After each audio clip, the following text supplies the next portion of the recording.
I want to offer my condolences and our sense of mourning here at the Outlaw World Missionary Church at the loss of those lives there, those 8 lives in the recent shooting by this young man. I want it to be understood that if there is sympathy to be offered, and for the loss of life and people who are grieving now, because of this young man's bizarre, if you will, whatever it was that drove him on that murderous rage, I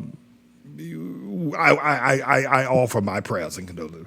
But the recent attacks against the Asians in Atlanta, and what they're now called the Atlanta murders, I want everybody to focus on the fact that this was an attack against Hamites or Canaanites, because Asians are Hamites. They are. Asian people are not white. They're not. And they're not Jewish. They're not. And they're not Gentile. They are not. They're Hamites. They're black people. They're just raised in a region of the world where the pigmentation did not develop as acutely as it did in Egypt and in Africa. But Chinese are Hamites. We are supposed to be brothers.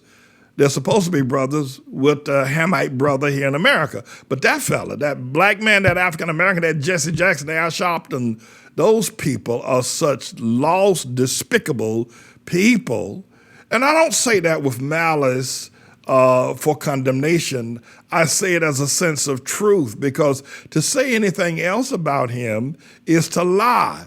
But I pray at some point that he will hear me and he will leave his ways of being a black man or African-American man and will follow me. But I can't say anything good about him. I can't say he's doing a good job. I can't say he's an accomplisher. I can't say he's a developer. I'd be lying through my teeth. And that's the problem. He gets lied to all the time. And nobody's told him the loser that he is and how backwards he is. But the Chinese are never going to identify with him because they have a different moral structure.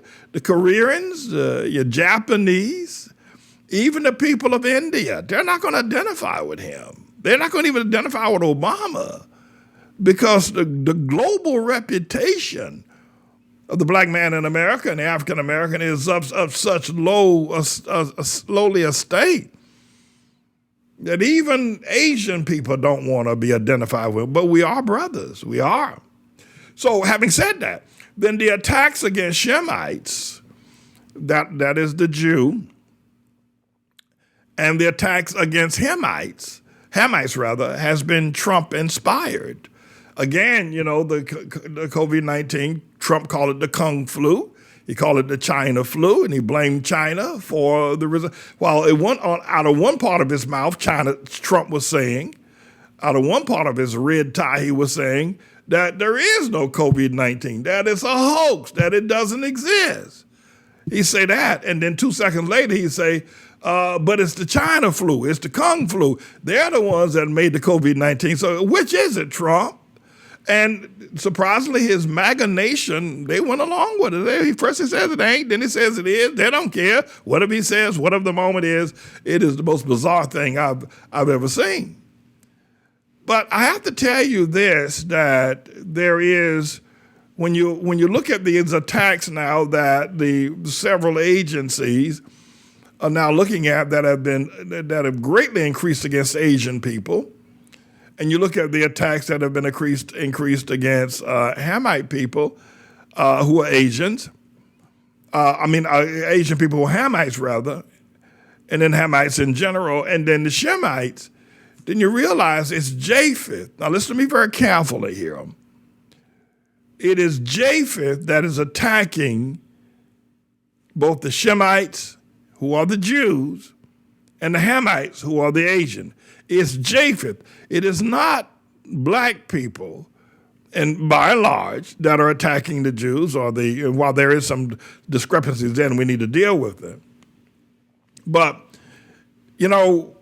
many Japheth people have a natural distaste for Jews.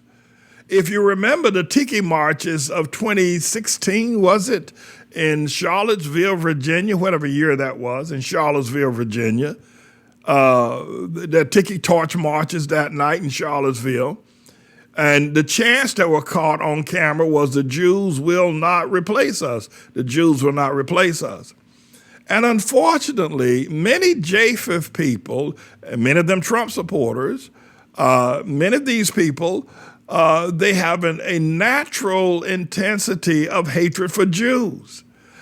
Jews are hated by a large segment of American Japheth and American white.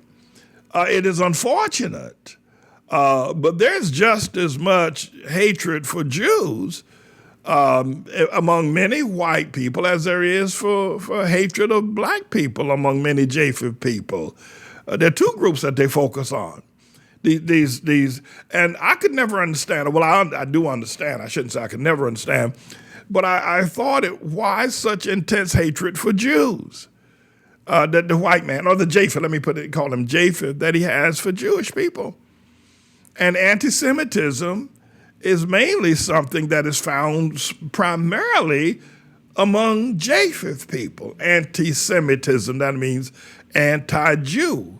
And violence or hatred towards Jew is generally something that is not found necessarily in a meaningful way by Hamites or by Asians who are Hamites. It's found mainly against the American Japheth or the American white man. He's the anti-Semite.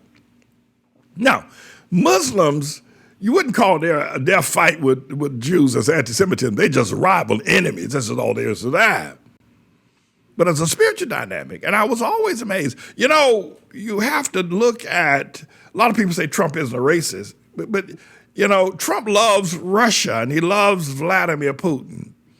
You know, and when you understand this why Trump has such great love for Vladimir Putin, whether or not Vladimir Putin helped him in the election or not, but when he came the world power, his affinity was for Vladimir Putin, mainly because Vladimir Putin and Russians represent the ultimate Japheth.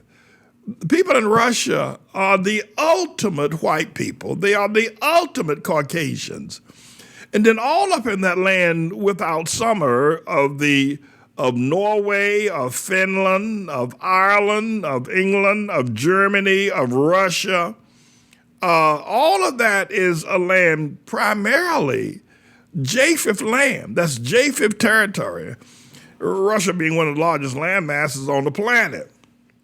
But all of that area that you see there in red is pretty much, whether you're looking just over Russia to the left corner there, where you got Finland, Norway, and Ireland and England further over, and then of course you've got Germany and you've got France and England. These are heavily Caucasian regions of the world. They have very little summer and mostly winter, so their skin pigmentation does not carry a lot of melanin that causes it to turn darker, like a pair of transition glasses. When you go out into the sun, your glasses turn dark. Well, because they have very little sunlight in that region, they are pristine, if you will, the Caucasian or white man. But that's what Trump loves. Remember, Trump would, if people want to come from Norway or from Finland or from Sweden, I think it was Sweden, Trump said, let all the people from Swedes, let all the Swedes in, you know. The hell with the Muslims from over there in the Middle East. Let all the Swedes in, and he would let all the Russians in as well, because he's a racist. Trump is one of the biggest racists I've ever seen in my life. Hell, Trump would make George Wallace look like he needed to go back to school or something.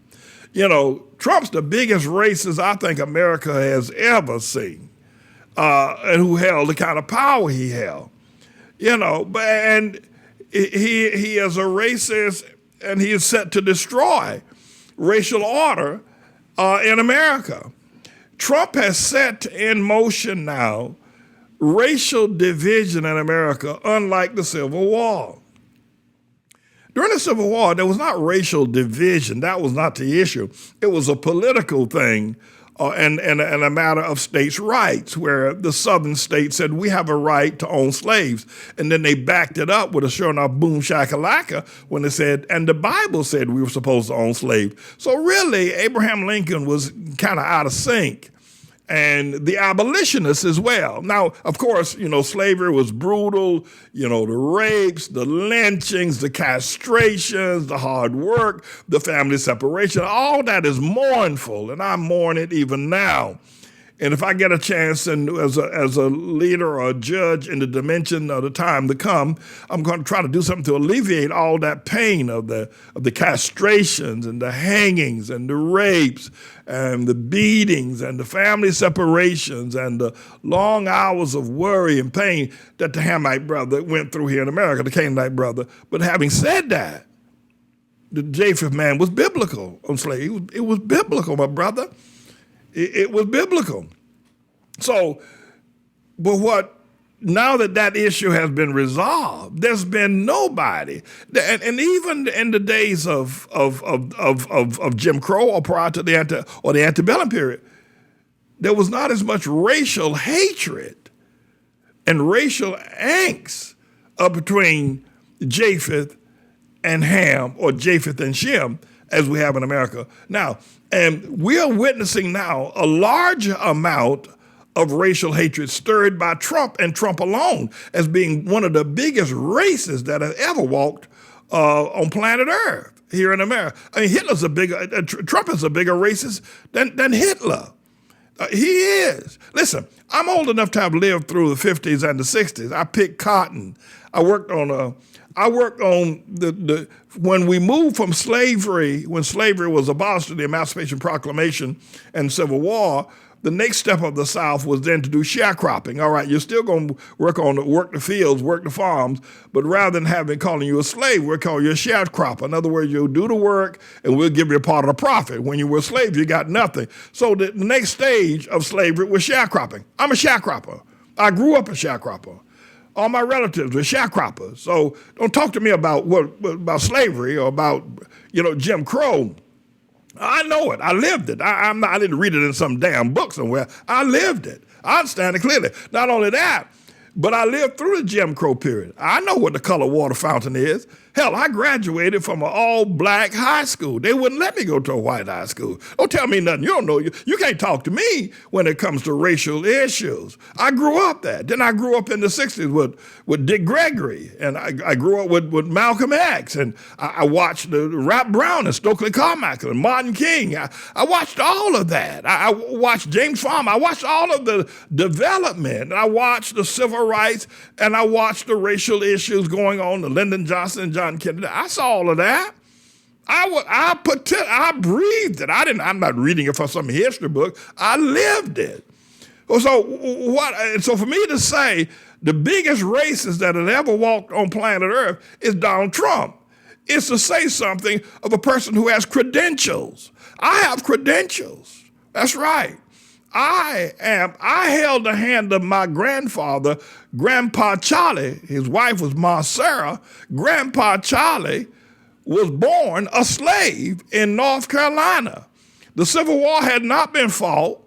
It wasn't over. When Grandpa Charlie was born in North Carolina, he was born a slave. Now, slavery was abolished shortly thereafter. But when I walked through the cotton field, my Grandpa Charlie's, his little finger was almost as big as three of my fingers, and I was a 4-year-old boy holding my Grandpa Charlie's hand. I held the hand of a man that was born a slave. Now run tell that. You want to debate me? You want to talk to me about racial equality? You want to talk to me about the plight of the black man? You want to talk to me about what's good, what's bad, what's knowledgeable, and what isn't? You meet that. I held the hand of a man that was born a slave. I walked the ground and plowed the fields that just a few years earlier were plowed by slaves. So I have credentials. Yeah, that's right. I lived during the period of Malcolm. I was alive when he was killed. And I lived the period of Dick Gregory changing from a comedian to becoming, if you will, a civil rights advocate, and Rap Brown and Stokely Carmichael. And I'm credentialed. These Johnny-come-latelys with Black Lives Matter and Barack Hussein, that half-breed, half-baked Obama, and all these other Baptist preachers and coming around trying to, I'm credentialed. No, and then I'm studied. I'm learned. I didn't just get of the experience. Then I studied in school. Listen, I didn't study Hebrew or Greek in the seminary because not only did I want to understand the problems of race in America, I went to South Africa when apartheid was still in vogue and Nelson Mandela was still a young man in prison.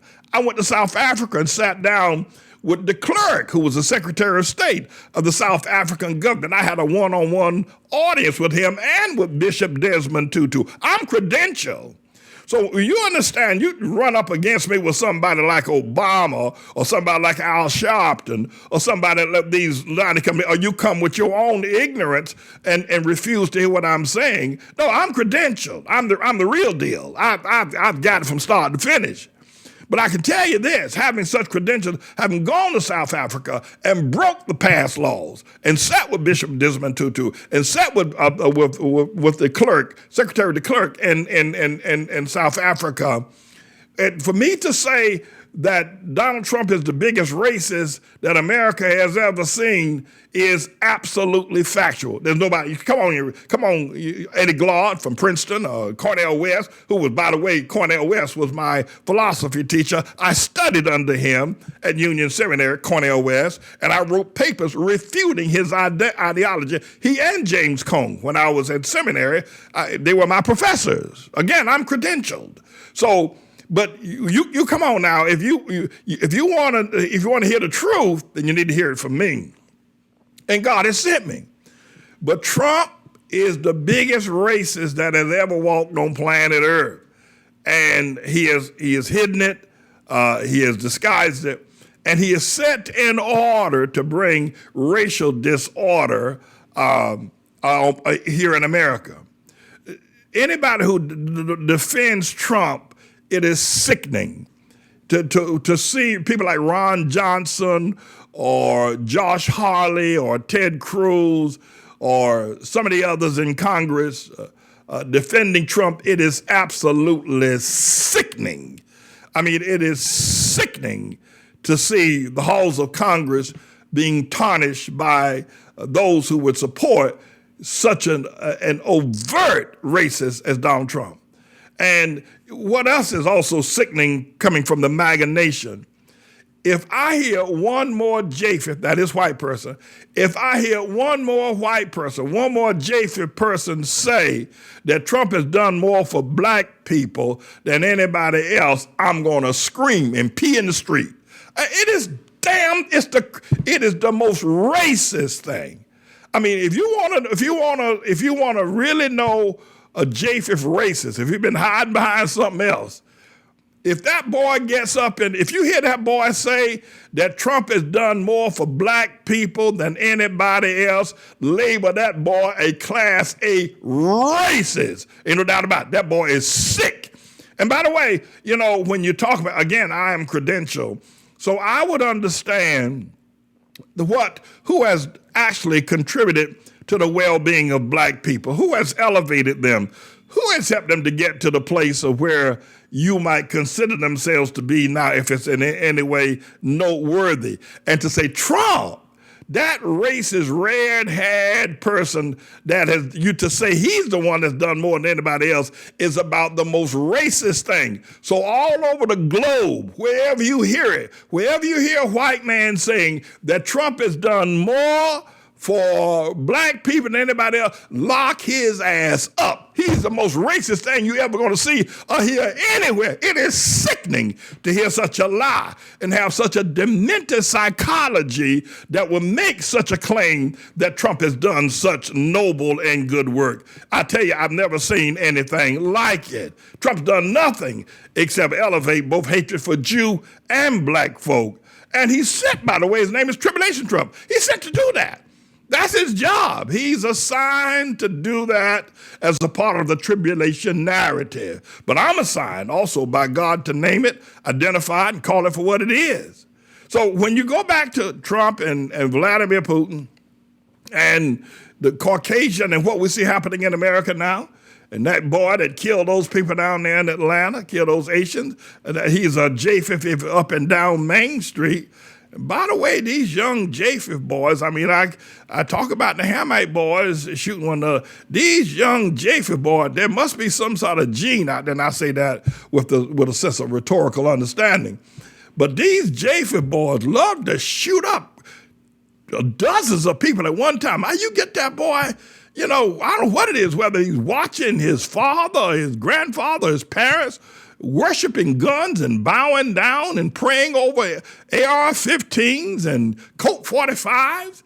So by the time he's 15 years old, he's a gun worshiper. And then by the time he, gets 17 years old, he's ready to go out and start killing a bunch of damn people.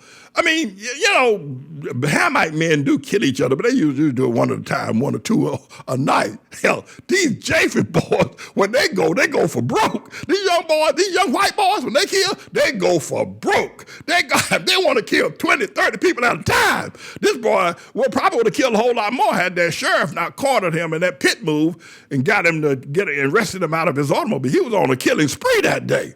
But that's how it is. That's facts. That's true. That's how it is, everybody.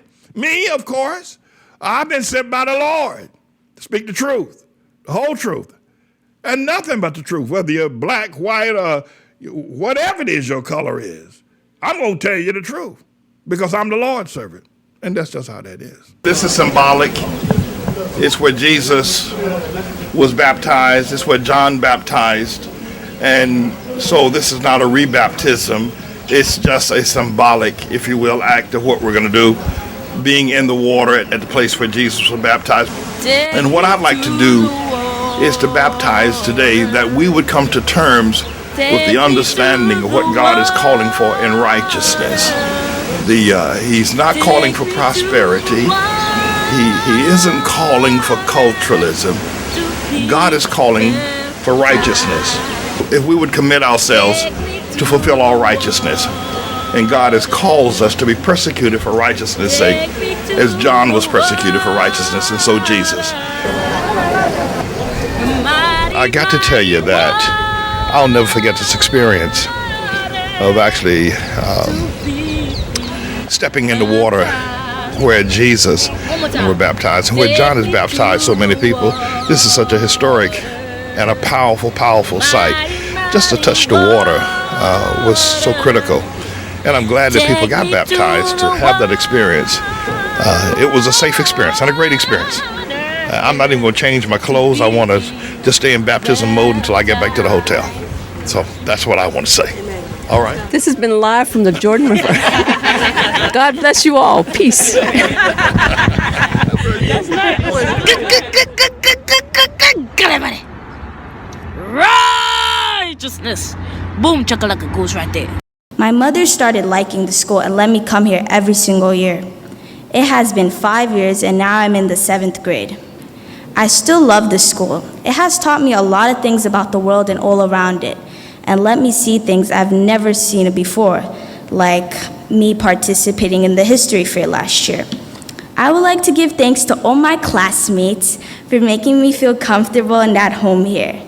Please, to all the new and old parents in the school, don't take your kids out of the school because it will probably